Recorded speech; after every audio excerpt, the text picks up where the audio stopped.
तो जो number system के डाउट्स है वो देखते हैं। Question number 6, which is greater,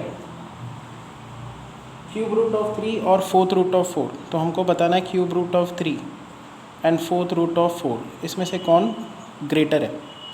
तो क्यूब रूट ऑफ 3 को लिखा जा सकता है 3⁻⁴ एंड इस नंबर को हम लोग लिख सकते हैं 4⁻⁴। ठीक है, तो इसको हम लोग अब ऐसा लिखेंगे, ये देखो 3⁻⁴, यहाँ पे आएगा पावर 12/12। ये हम लोग एडजस्ट कर रहे हैं ऐसे, और इस नंबर को भी हम लोग ऐसा ही लिखेंगे 4⁻⁴, उसके पावर में 12/12, ये एडजस्ट करेंगे हम लोग।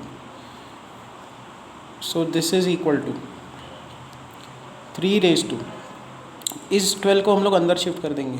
सो 12/3 आ जाएगा, 12/3 4 होता है, पावर में 1/12। और इस नंबर को हम लोग क्या करेंगे, 12 को अंदर शिफ्ट कर देंगे, 12/4, 12/4 इज़ 3, पावर में 1/12। तो अब हम लोग कंपेयर कर सकते हैं दोनों नंबर्स को, क्योंकि दोनों के पावर में 1/12 आ गया। यहाँ पे है 3⁻⁴, 3⁻⁴ 81 होता है। So this number is 81⁻1/12 and ये जो सेकेंड नंबर है वो है 64⁻1/12। अब कंपेयर करो दोनों में से कौन ग्रेटर है, ये वाला नंबर ग्रेटर है। So cube root of 3 is greater than fourth root of 4।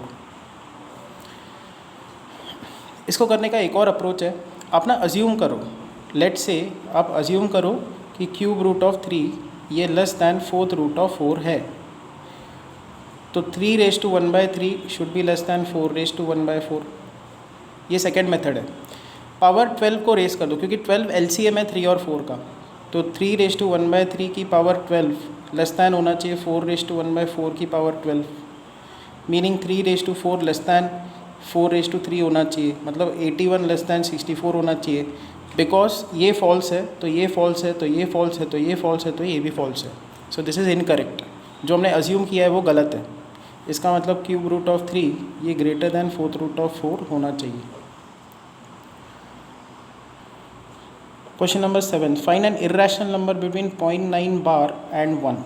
Now see, if you take x is equal to 0.9 bar, it is 0.999 so on. तो 10x क्या होगा, 10x होगा 9.9999 so on. इन दोनों को सब्ट्रैक्ट करो, 10x minus x is 9x is equal to 9.999 minus 0.999। अगर आप करते हो तो डेसिमल पॉइंट चला जाएगा, डेसिमल पार्ट चला जाएगा, और यहाँ पे 9 आ जाएगा। तो x इज इक्वल टू 1। हमने x ये लिया था 0.9 bar and x is equal to 1 मिल रहा है।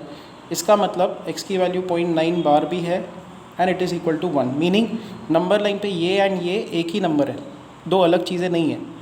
तो नंबर लाइन पे 1 भी यहीं पे है और 0.9 बार भी यहीं पे है, तो इसके बीच में कोई नंबर मिलेगा ही नहीं, इनके बीच में कोई नंबर मिलेगा ही नहीं, क्योंकि दोनों इक्वल सेम नंबर्स है। तो आप क्या लिखोगे, can not be determined, can not be determined. अच्छा, सेम लॉजिक क्वेश्चन नंबर 8 पे लगेगा। अगर आप x का वैल्यू 2.9 बार लेते हो, सो 2.9999 सो ऑन, 10x का वैल्यू क्या होगा, 29.99999 ऐसे आएगा।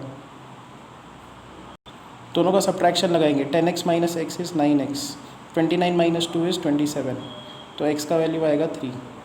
x का वैल्यू हमने ये लिया था, तो 2.9 बार एक्चुअली इक्वल टू 3 है, तो इनके बीच में कोई नंबर नहीं मिलेगा। उसके बाद क्वेश्चन नंबर 9, रूट ऑफ 4.6 हमको नंबर लाइन पे प्लॉट करना है। इसका जो थियरी पॉइंट है वो मैंने कवर किया है नंबर सिस्टम चैप्टर में।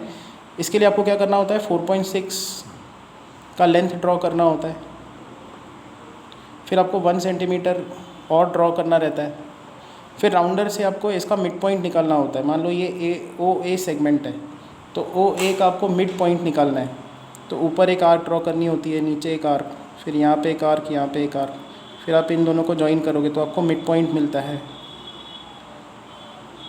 फिर आपको यहाँ पे नीडल रख के राउंडर की, यहाँ से पेंसिल रख के आपको एक आर्क बनानी होती है, फिर यहाँ पे परपेंडिकुलर ड्रॉ करना होता है, और यहाँ पे ये वाला जो लेंथ है यहाँ से लेकर ये, तो रूट ऑफ 4.6 यहाँ पे लेंथ जनरेट हो जाती है। ये थियरी पॉइंट पे हमने देखा है। और ऐसे एग्जांपल्स भी हमने देखे हैं। और फिर यहाँ से अगर आप राउंडर लेके आगे एक आर्क बनाते हो और यहाँ पे ओ अगर आप लेते हो, ओ नहीं, चलो इसको हम लोग लेते हैं बी, और यहाँ पे √4.6 को हमने यहाँ पे रेप्लिकेट किया, तो ये बी सी लेंथ आपको नंबर लाइन पे मिल जाता है √4.6।